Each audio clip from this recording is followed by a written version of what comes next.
नमस्कार मित्रों, गणेश चतुर्थी व्रत की हार्दिक शुभकामनाएं। अधिक मास यानी कि पुरुषोत्तम मास में पड़ने वाली गणेश चतुर्थी को त्रिभुवन संकष्टी चतुर्थी व्रत का चतुर्थी भी कहा जाता है।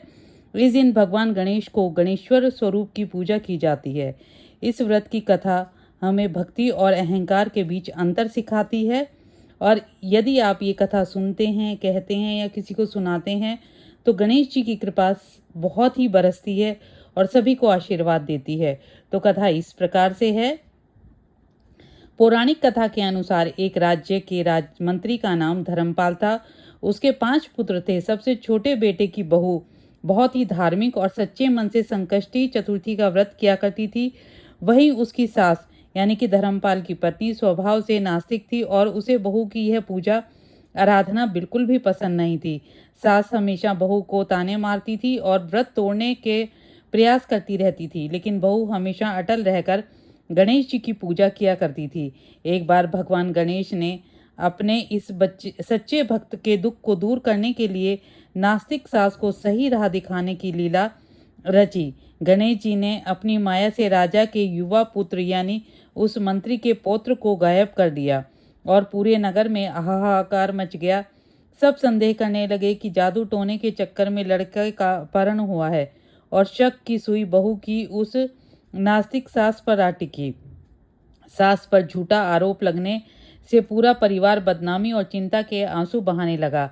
ऐसे घोर संकट के समय छोटी बहू ने अपनी सास से कहा, माँ जी, आप घबराइए मत। हम सभी का संकट पल भर में हरने वाले विघ्नहर्ता गणेश जी का स्मरण कीजिए। बहू के कहने पर सास ने पहली बार सच्चे मन से पश्चाताप किया और उसके साथ व्रत भी रखा। दोनों ने मिलकर अधिक मास की गणेश चतुर्थी यानी कि त्रिभुवन संकष्टी का विधि विधान से पूजन किया। भगवान गणेश जी की कृपा से उसका खोया हुआ पुत्र उसी रात वापस आ गया। अपने पोते को सकुशल देखकर सास का अहंकार भी टूट गया। उसकी आंखें खुल गई।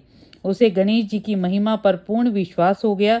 इसके बाद से उसने भी विधि विधान से व्रत करना शुरू कर दिया।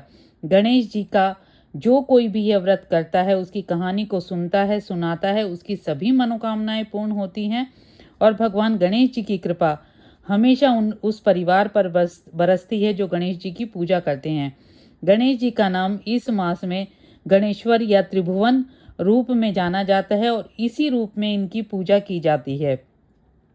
पूजन का विधान इस प्रकार से: सुबह स्नान करके गणेश जी की मूर्ति चित्र स्थापित करें, उस पे दूर्वा, मोदक, पीले फूल और पीले वस्त्र अर्पित करें और गणेश जी को तिलक लगाएं, अक्षत अर्पित करें और फिर उसके बाद जोत जलाएं और साथ में गणेश जी का व्रत करें।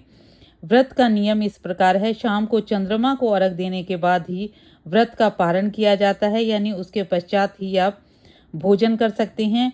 और व्रत का जो चंद्रोदय का समय है वो मैं अपनी पहली वीडियो में दे चुकी हूँ, आप जाकर जरूर देखिए। आपको अगर वीडियो पसंद आई तो वीडियो को लाइक कीजिए, शेयर कीजिए और चैनल को ऐसी ही नई नई जानकारियाँ पाने के लिए सब्सक्राइब करना बिल्कुल भी ना भूलें। भगवान गणेश जी हम सभी के विघ्नों को ऐसे ही हरते रहें। बोल गणेश जी महाराज की जय।